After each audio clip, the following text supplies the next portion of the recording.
गणेशोत्सवातून समाज प्रबोधनाचं उत्कृष्ट उदाहरण, विद्यार्थ्यांची रांगोळी आणि चित्रकला, व्यसनमुक्ती, पर्यावरण जागरूकता आणि महिला सक्षमीकरणावर विद्यार्थ्यांचा भर.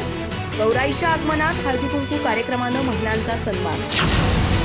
हलकर्णी भाग हायस्कूलमध्ये गणेशोत्सवानिमित्त विद्यार्थ्यांनी विविध उपक्रम राबवून समाज प्रबोधनाचं उत्कृष्ट उदाहरण सादर केलं. या उपक्रमात रांगोळी, चित्रकला आणि हळदी कुंकू कार्यक्रमांचा समावेश होता. विद्यार्थ्यांनी रांगोळीतून समाजातील वास्तवतेचं विदारक चित्रण केलं, तर चित्रकलेतून व्यसनमुक्ती, प्लॅस्टिकचा अतिरेक आणि भारतीय सणांची परंपरा या विषयांवर कला सादर केली. गौराईच्या आगमनात गावातील महिलांसाठी हळदी कुंकू कार्यक्रमाचं आयोजन करण्यात आलं होतं.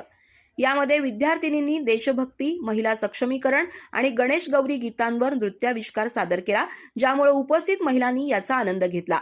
स्पर्धेचा निकाल असा: मोठा गट रांगोळी स्पर्धेत सृष्टी पाटील हिनं प्रथम क्रमांक, मयुरी शेरवी हिने द्वितीय क्रमांक, तर वैष्णवी बोणी हिनं तृतीय क्रमांक पटकावला.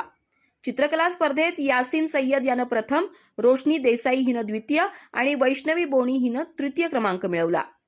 लहान गटात रांगोळी स्पर्धेत सृष्टी शिंत्रे हिनं प्रथम क्रमांक, रिया गोलंदाज हिनं द्वितीय क्रमांक, तर संस्कृती खवणेवाडी हिनं तृतीय क्रमांक मिळवला.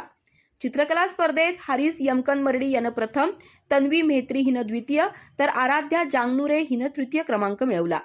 कार्यक्रमासाठी सरपंच योगिता संगास, डॉक्टर मृणाल भोसकी, प्राचार्य RS पाटील आदी मान्यवर उपस्थित होते.